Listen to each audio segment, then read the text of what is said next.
Good morning everyone. এটা হচ্ছে কিছুদিন আগে নাগাল্যান্ডে গিয়েছিলাম। সেটার ক্যাম্প সাইটের মর্নিং ভিউ দেখতে খুবই অসাধারণ ছিল, তা সেটাকে ক্যামেরাবন্দি করে নিলাম। আজকে আমরা কিন্তু এখান থেকে সকালবেলা ব্রেকফাস্ট ছেড়ে কনোমা ভিলেজে যাব। কোহিমা থেকে প্রায় 20 কিলোমিটার দূরে। আর আমি কিছু ভিডিও ক্লিপস নিলাম টেন্টের কাছাকাছি জায়গাতে। এখানে হচ্ছে ধান চাষ হয়, আর চারিদিকে গ্রিন আর গ্রিন।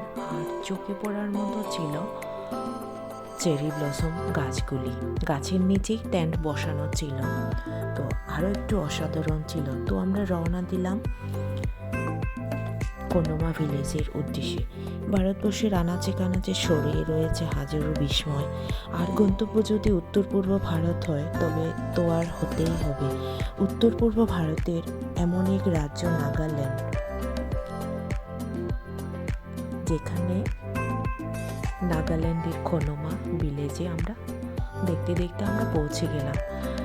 পৌঁছার সাথে সাথে অনেকগুলো গাড়ির চোখে পড়লো। যেহেতু সানডে ছিল, তো টুরিস্ট অভাব ছিল না। আর সামনে চোখে পড়ছিল চেরি ব্লসম গাছটা,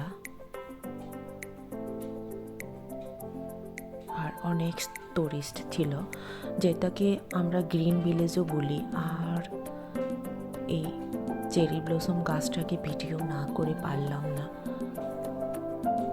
দেখতে অসাধারণ ছিল, একদম রাস্তার সাইডে ছিল।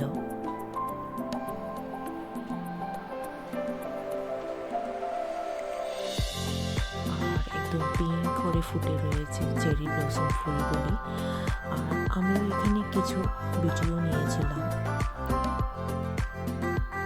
দেখতে খুবই অসাধারণ ছিল গাছটাকে, তো সেটাকে ক্যাপচার না করে পারলাম না।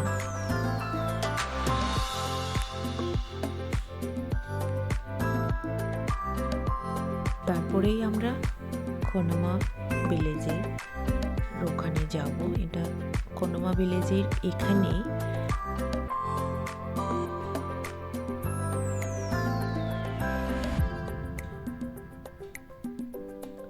আর আমরা হাঁটতে হাঁটতে সামনে চোখে পড়ার মতো ছিল ফুলগুলি। হাঁটতে হাঁটতে সিঁড়ি বেয়ে উপরে উঠছিলাম।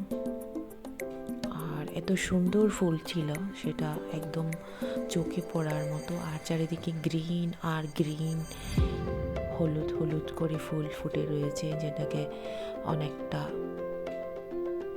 সূর্যমুখী ফুলের টাইপ। আর দেখতে খুবই অসাধারণ ছিল। আর এটা হচ্ছে ওদের কিচেন।